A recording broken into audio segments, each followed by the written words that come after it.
Baik, selamat pagi untuk kita semua. Sebelum kita mulai dengan pelajaran hari ini, satu orang pimpin kita dalam doa. Mari kita tengah untuk menghadap Tuhan dan berdoa.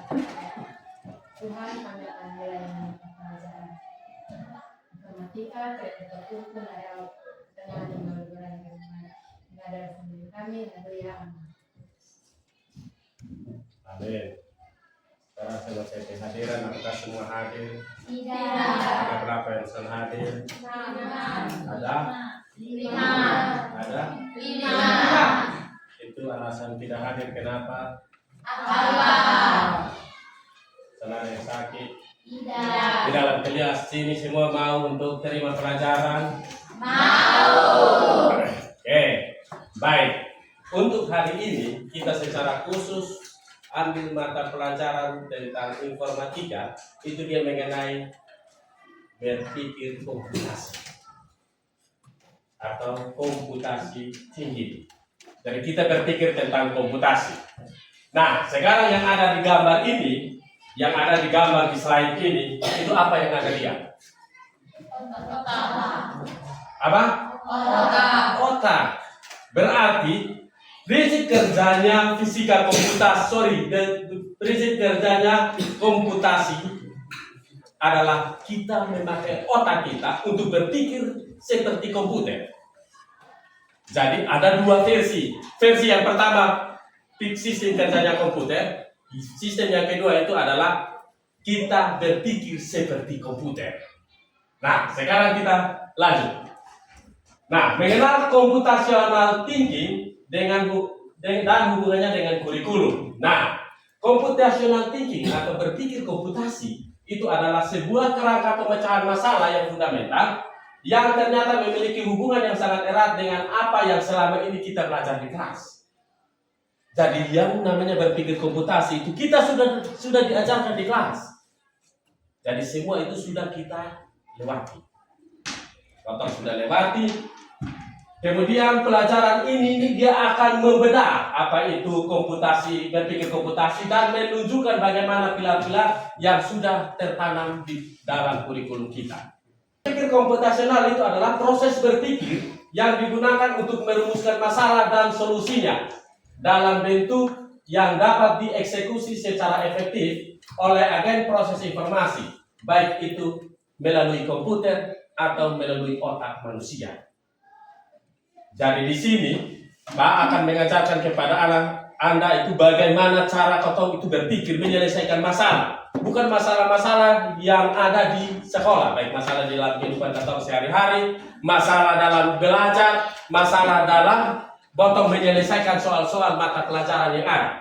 Di situ sebentar nanti kita akan belajar sampai di situ. Kemudian ini bukan tentang coding, melainkan tentang merancang sebuah solusi. Jadi bagaimana kita temukan satu masalah tanpa menggunakan komputer, kita berpikir seperti komputer untuk mendapatkan itu solusi. Jadi itu yang paling penting. Nah, berpikir komputasi itu dibagi menjadi 4. Jadi kalau punya otak manusia itu dibagi menjadi 4. Yang pertama itu dekomposisi. Yang kedua itu pengenalan pola atau pattern recognition. Yang ketiga itu algoritma. Dan yang terakhir itu abstraksi. Nah, kita akan bahas satu persatu. Tapi hari ini secara khusus saya akan mengajarkan kepada Anda mengenai pengenalan pola. Secara khusus hari ini kita akan belajar tentang pengenalan pola. Sedangkan untuk dekomposisi, abstraksi, algoritma itu nanti di pertemuan-pertemuan berikutnya. Lanjut. Kita masuk ke dekomposisi. Kita kenal dulu dekomposisi itu apa. Dekomposisi itu adalah keterampilan memecahkan masalah yang kompleks dan besar menjadi bagian-bagian kecil dan lebih mudah dikelola. Jadi kita ada dapat masalah yang besar, di saat itu masalah yang besar itu kita pilih menjadi bagian-bagian yang kecil. Kita selesaikan satu-satu, yang kecil dan dua. Yang kecil, yang pertama, yang kedua, yang ketiga, baru kita selesaikan yang besar. Itu yang disebut dengan dekomposisi. Kita lanjut. Di sini ada satu masalah. Ini satu masalah, ini gambar apa ya? Gambar?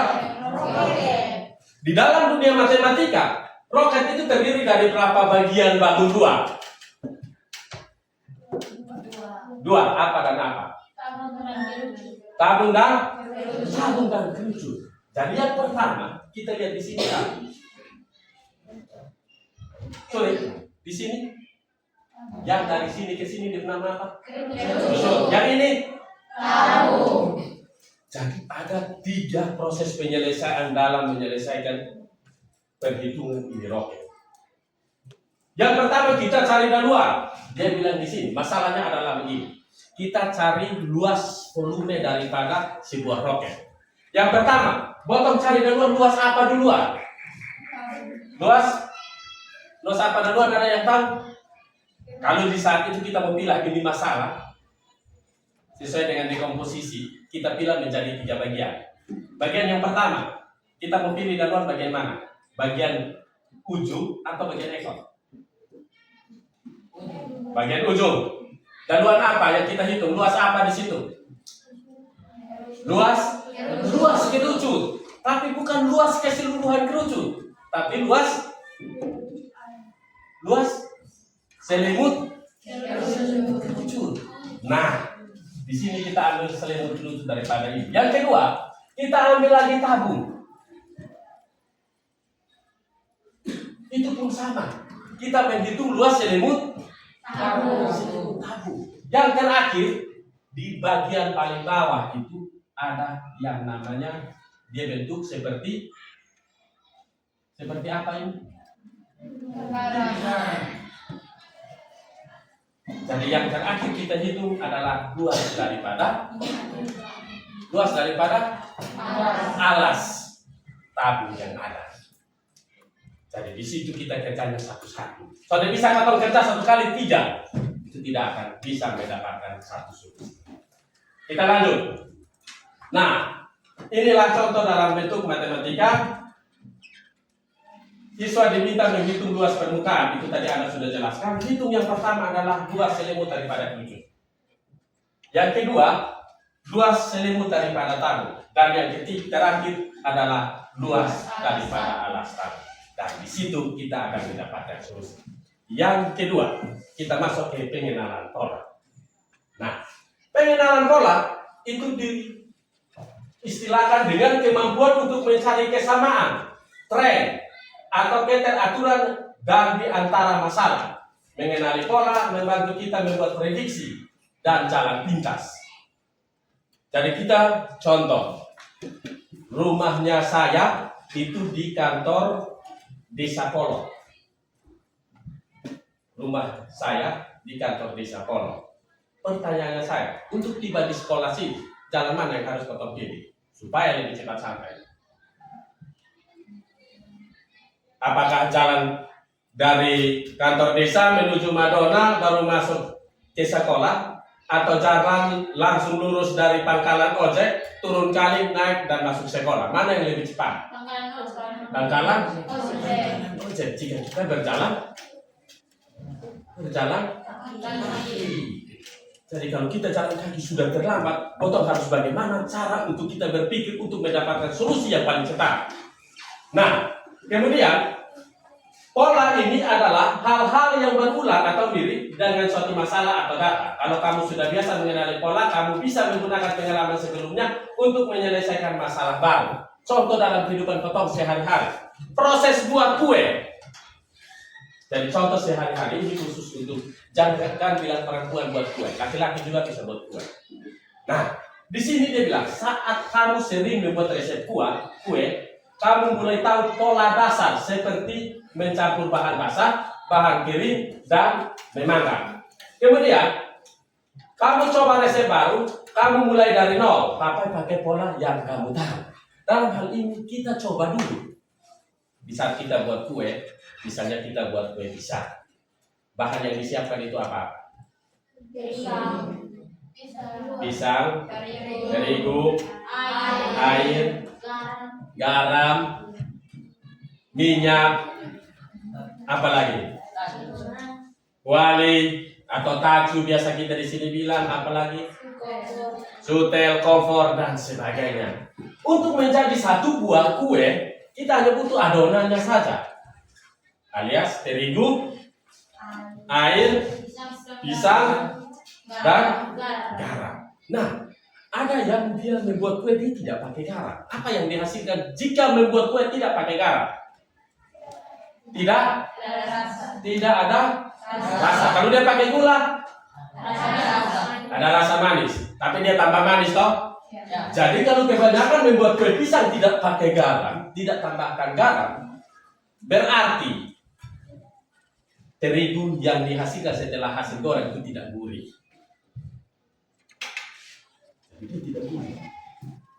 Supaya dia gurih, tambahlah.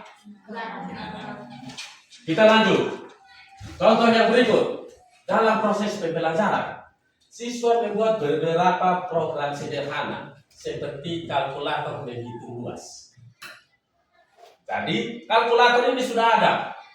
Bagaimana kotong atau Anda membuat ini program ini untuk bisa mendapatkan hasil? Di situ ada 3 pola yang kita gunakan. Pola yang pertama input. Jadi contoh, input 6 kali 7 itu di input. Jadi 6 kita ketik di kalkulator 6 kali 7. Kemudian prosesnya itu kita tekan sama dengan dalam durasi cepat, loadingnya cepat, dia mendapatkan output. Nah, outputnya itu yang disebut dengan hasil. Nah, dari 3 proses ini, input, proses, dan output itu yang disebut dengan pola untuk menghasilkan suatu luas daripada bangunan. Jadi contoh luas persegi panjang. Luas persegi panjang ya panjang kali lebar rumusnya.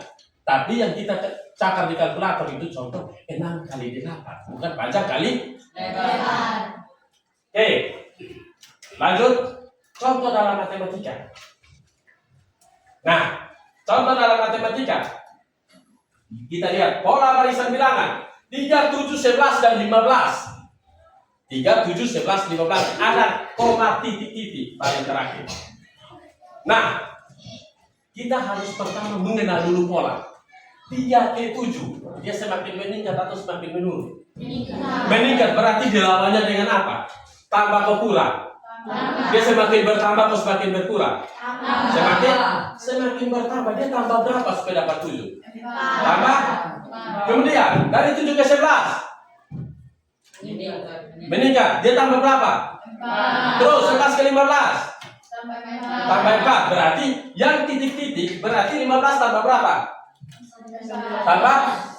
Berarti jawabannya adalah 9. Bukti bahwa jawabannya itu adalah 9. Itu dalam dunia matematika. Kemudian kita lanjut lagi.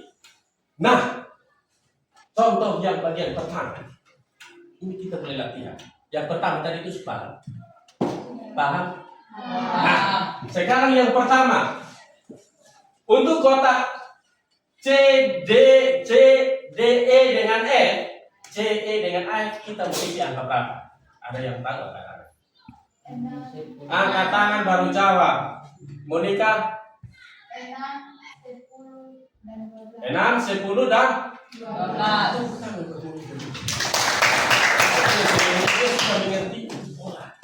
Terus contoh yang kedua.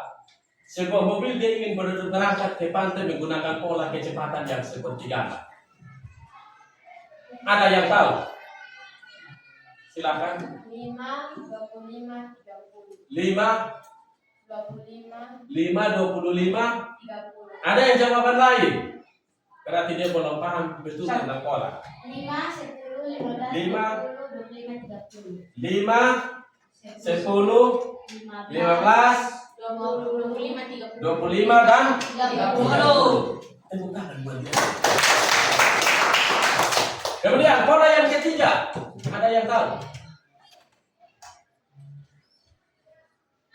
10, 14, 16, 22, 26, 30. Ada yang lain?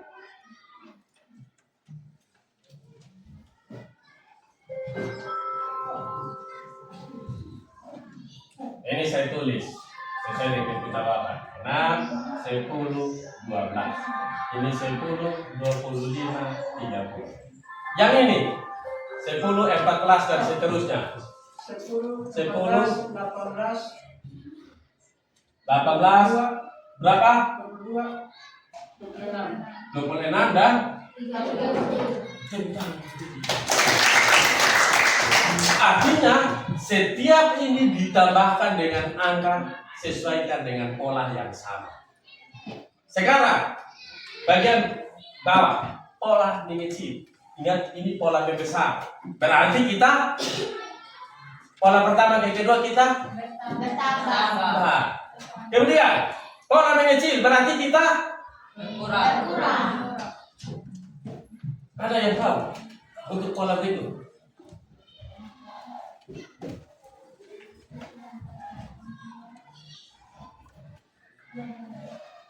Ada yang tahu? 36, Iya, 24, 20, 4, 18, 12. 2. 12. Ada yang jawaban lain?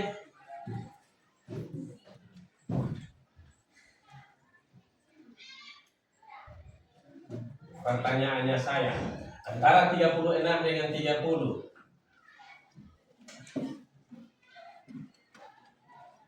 Kita tambah kok kurang. Kurang berapa? 6. Kurang? 6. Oke, kita kurang. 30 kurang 6, 36 kurang 6. 30. 30 kurang 6. 12. Benar kan 24? 24 kurang 6. 18. 8. 18 kurang 6 berapa lagi? 12.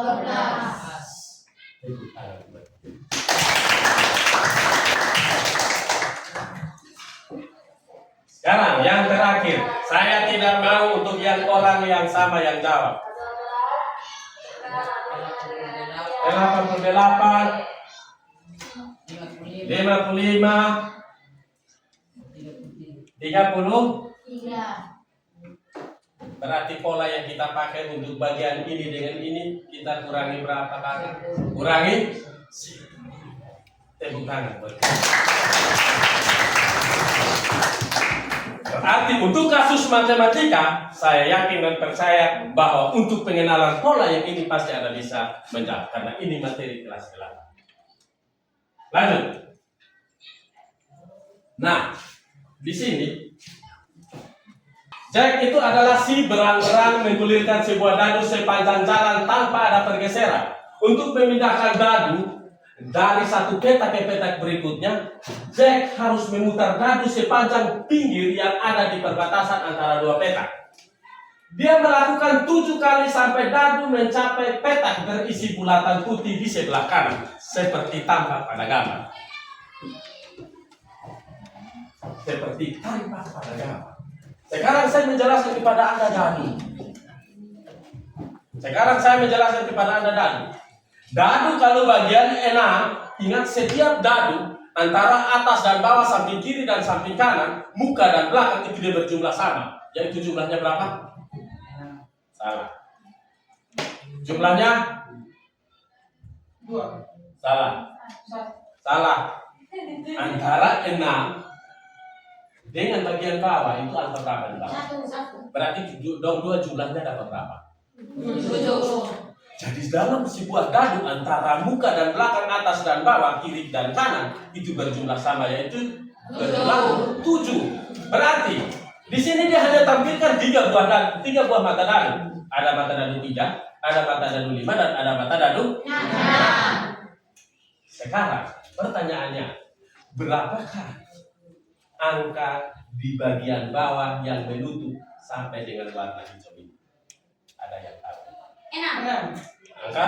6. Ada yang lain? 7.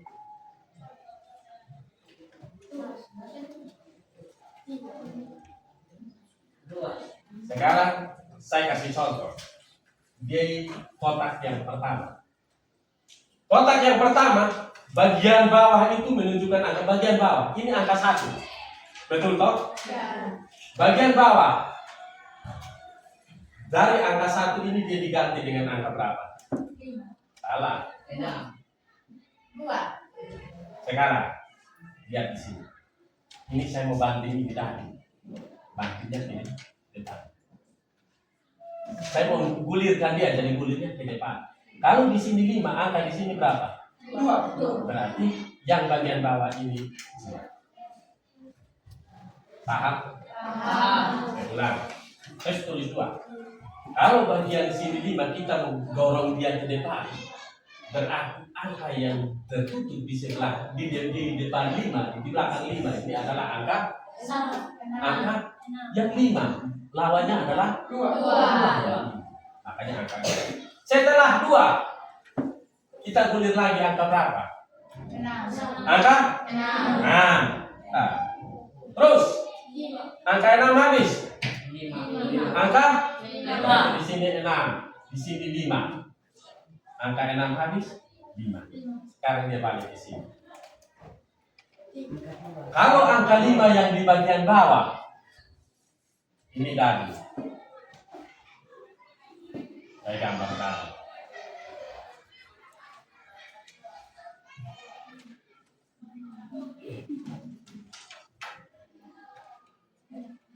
Ini angka 5 di bagian bawah. Ini angka 5 yang di bagian bawah. Berarti yang bagian atas angka berapa? 2. Angka 2. Bagian sini angka berapa? Angka 3. angka 4. 3 atau 4? 3. Angka 3 atau 4?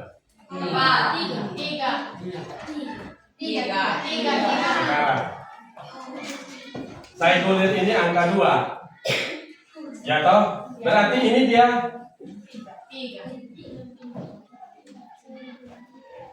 baik, kalian jangan bingung, kita pinjam kotak di belakang.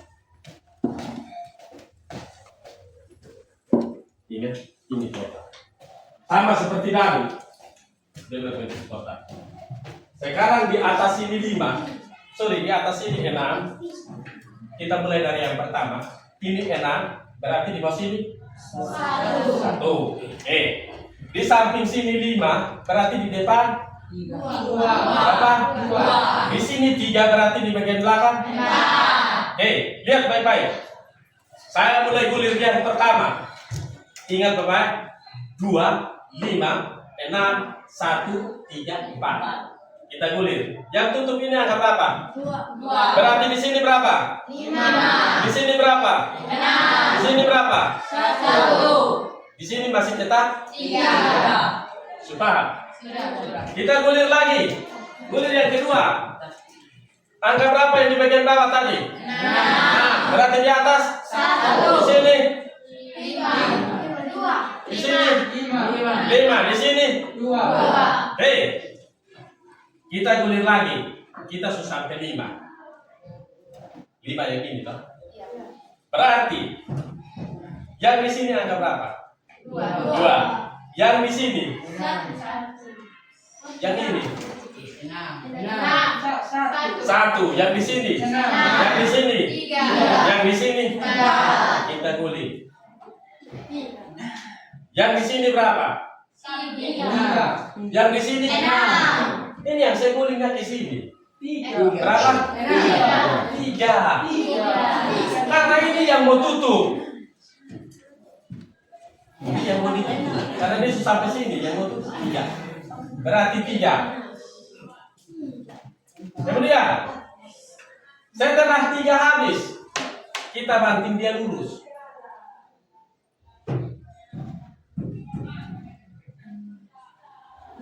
Sorry, ini 3 kan? Berarti ini 3, ini yang ini. Oke. Kita ulang dari pertama supaya saya tulis.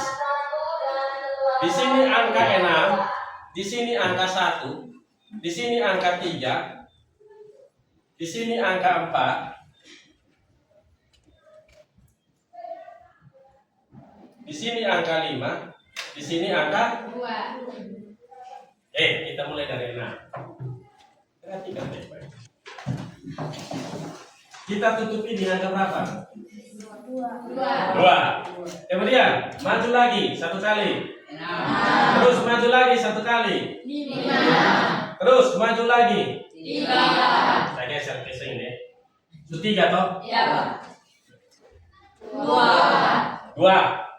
geser datang 1. 6. Kemudian maju. 4. Berapa? 4. Jawaban yang di sini adalah 4. coba kita lanjut. Nah, perhatikan bahwa banyak titik dan seterusnya jawaban adalah Jen sedang bermain suatu permainan di komputer. Ini kita sudah belajar tentang cara jebol pola. Secara rahasia, komputer memilih warna-warna untuk 5 kuntum bunga. Warna pilihan yang tersedia adalah biru, orange, dan pink. Jadi ingat Bapak, hanya 3 warna yang dipilih. Biru, orange, dan pink. Langkah yang pertama seperti tampak pada gambar. Nah, langkah yang pertama, si J dia pilih warna orange. Dia pilih warna orange, pink, biru, orange, orange. Saya ulangi sekali lagi. Di pilihan yang pertama, J memilih orange, pink, biru, orange, orange. Ternyata pilih gambar ini, dipilih warna yang ada, ternyata hanya 2 kuntum bunga yang terbuka. Artinya 2 yang dijawabnya benar. 2 yang dijawabnya benar. Kemudian dia coba lagi yang kedua seperti tampak pada gambar. Nah, dia pilih yang kedua. Yang pertama orange, dia pilih yang kedua pink. Ternyata benar. Kemudian pink, dia pilih orange. Masih tetap salah. Yang ketiga, tetap biru karena tadi sudah benar. Yang keempat, orange, dia pilih biru. Masih tetap salah. Dan yang terakhir dia pilih yang salah. Pertanyaannya saya, warna apa yang menempati kuntum bunga ini dan kuntum bunga ini supaya pin pada komputer terbuka? Biru dan pink. Berarti di sini biru dan terakhir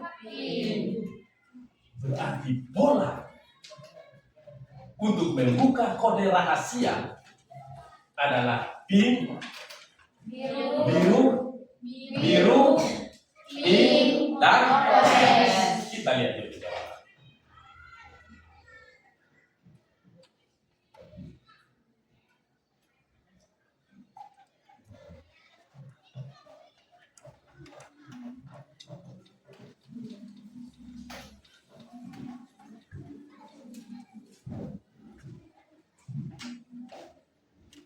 Oke, karena dia jawaban saya tidak kasih di situ. Sekarang kita cara jebol pola hati.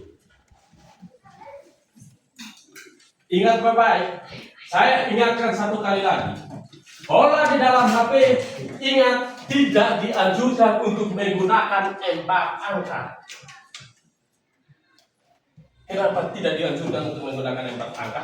Karena mudah diretas atau orang mudah buka. Di saat HP Anda hilang, dia dengan cepat kombinasi angka yang ada dan kemudian PIN-nya itu bisa terbuka. Sekarang di sini ada HP saya. Kita belajar dulu cara buka pola. Tanpa saya kasih tahu Anda, cara yang pertama adalah saya sudah kasih tahu Anda angka pertama.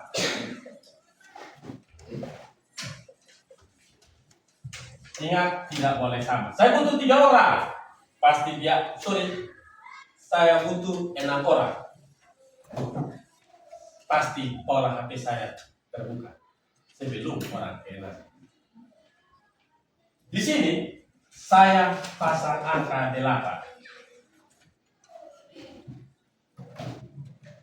Di sini saya pasang angka 8. Bagaimana caranya untuk kode yang ini dan ini diketahui bisa tertukar?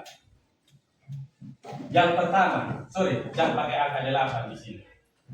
Saya pakai angka 0 yang di sini. Angka pertama 0.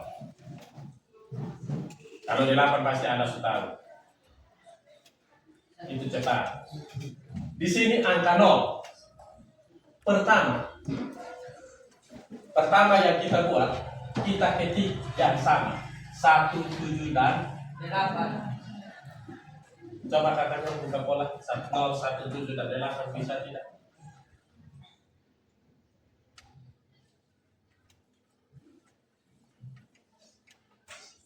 Di situ tulis apa? Pin Salah. Kemudian yang kedua, apa yang kita mau tulis di angka? Ini 0, 1, 7 dan 8. Di situ dia kasih tahu bahwa pin salah. Yang kedua, ada yang tahu? 0, 8, 7, 1. 0, 8, 7, 1. Silakan coba kakak buka. Ini suara kedua. Ketik 2 kali di layar. Ketik cepat-cepat. Nah. 0871. Masih tetapin salah. Ada lain? 0817. Orang yang ketiga bisa tes.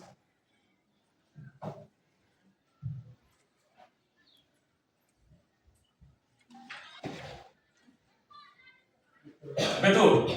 Berarti hanya potong butuh baru 3 orang. Pin dan pola Anda sudah terbuka di HP. Nah, oleh karena itu, saya anjurkan kepada Anda pemilik HP, jangan coba-coba menggunakan 4 digit. Karena di saat HP kita hilang, dengan cepat orang bisa retas. Kemudian yang berikut, jangan membuat kata sandi yang sama. Antara email A, email B, email C, email D tidak boleh sama. Karena retas satu email, semuanya akan terbongkar. Jadi buat itu unik. Jadi di saat membuat sandi HP, itu bakal bikin itu unik. Kemudian kita lanjut.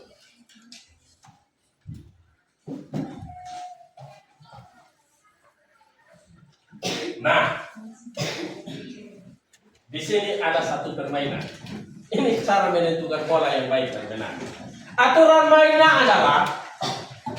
mainnya adalah putih ketemu putih hasilnya hitam.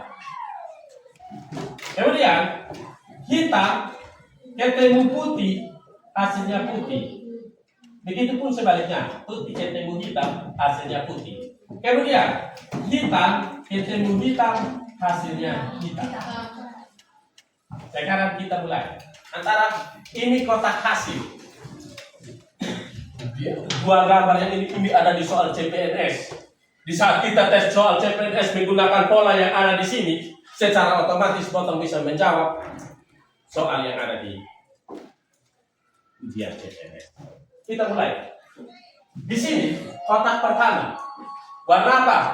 Putih. Yang kedua? Hitam. Hasilnya? Putih. Kemudian kotak kedua? Hitam. Hitam. Hasilnya? Hitam. Kotak ketiga? Hitam. Putih. Putih. Terus?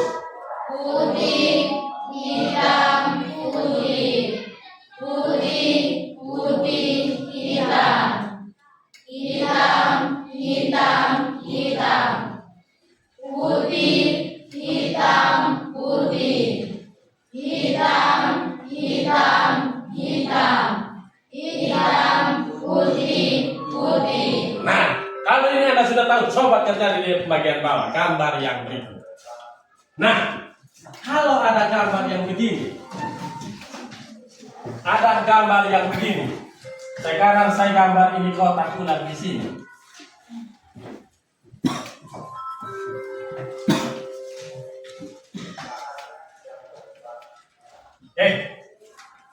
Walaupun kotak gambarnya itu tidak sama, tapi kita mulai.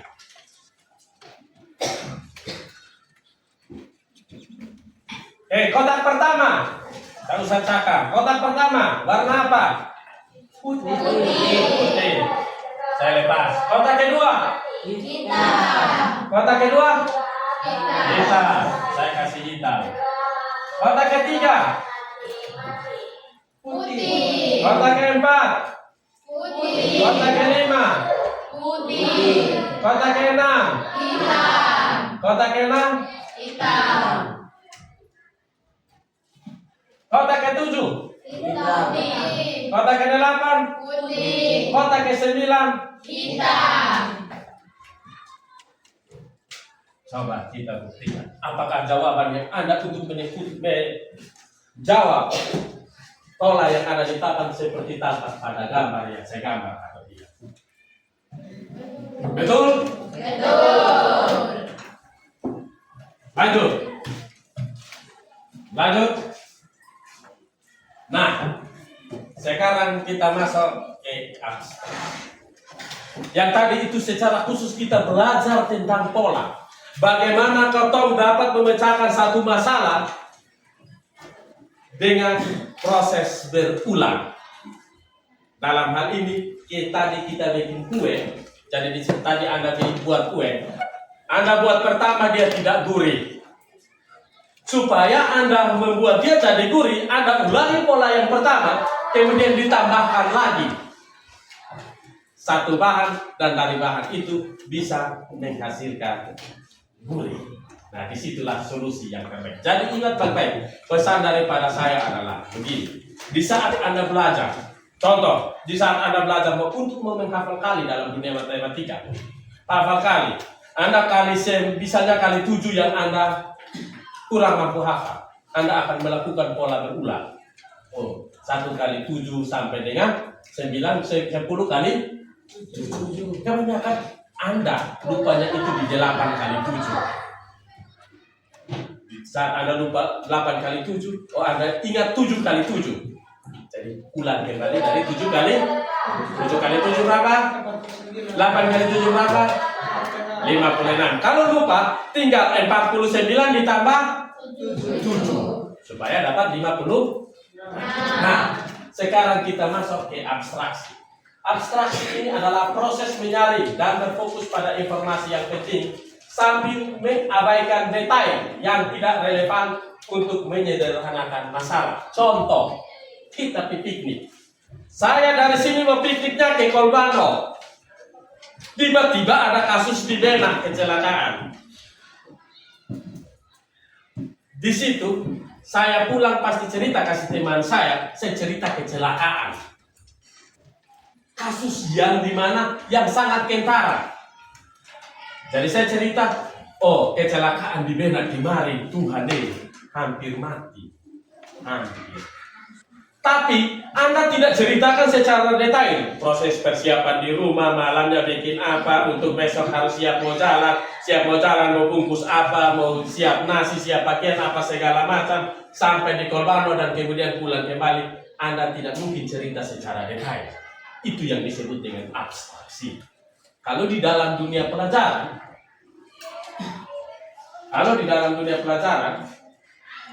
dia bilang begini, di dalam matematika dia bilang begini. Dia tidak perlu tahu rumus luas daripada persegi panjang itu apa. Dia tidak perlu tahu bentuk persegi panjangnya itu apa. Dia cuma perlu tahu dia punya warna, dia cuma perlu tahu dia punya ukuran, dia cuma perlu tahu dia punya apa yang di situ. Dia punya panjang, tidak perlu warna, tidak perlu bahan, tidak perlu di mana dia tempatkan. Intinya dia rumus persegi panjang adalah panjang kali lebar. Dia cukup tahu itu saat panjang kali lebar, warna itu dia sudah perlu lain. Jadi dia bilang mengabaikan semua detail yang tidak penting dan hanya berfokus pada panjang dan lebar. Yang seperti tadi saya jelaskan. Dia lebih fokus pada kejadian yang ada. Dia sudah fokus bahwa dia dari rumah itu dia bikin apa, dia masih kaca, sisir rambut, sisir dan lain-lain. mau pakai bedak, lipstick berapa senti, dia tidak perlu jelaskan itu. Dia hanya perlu jelaskan di mana tempat kejadian kecelakaan yang ada. Dan kita lanjut ke yang terakhir, algoritma.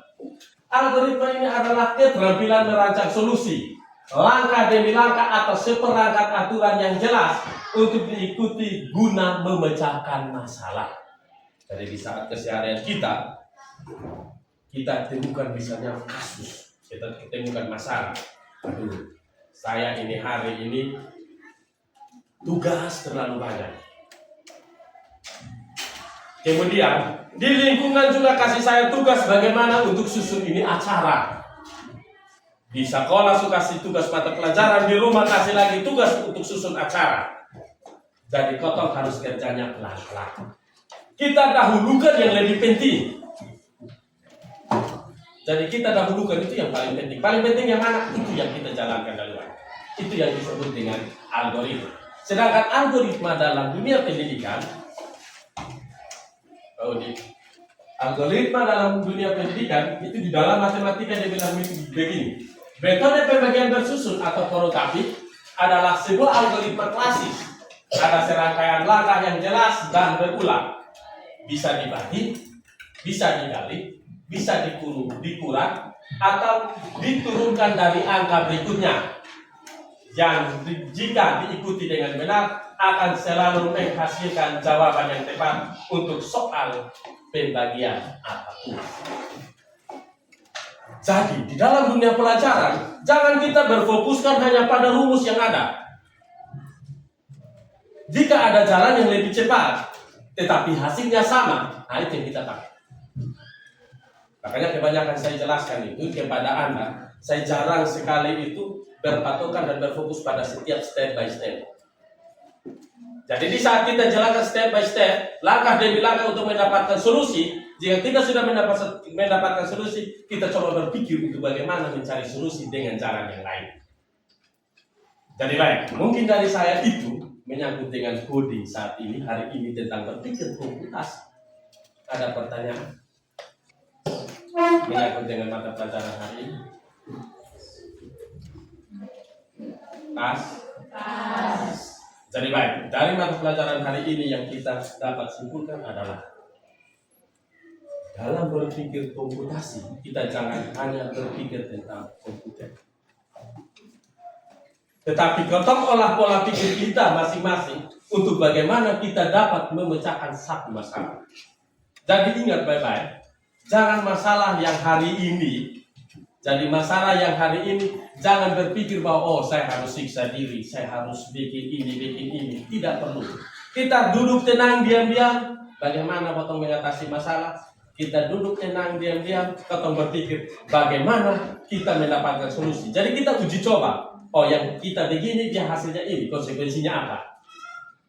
Kita belajar ini, potong sudah mengerti, tanya di teman yang lebih mengerti, supaya potong bisa dapat solusi ya. Jadi baik, mungkin dari saya itu saja. Sekian untuk materi hari ini. Dan dari saya, satu orang pikir kita adalah seorang laki-laki. Satu.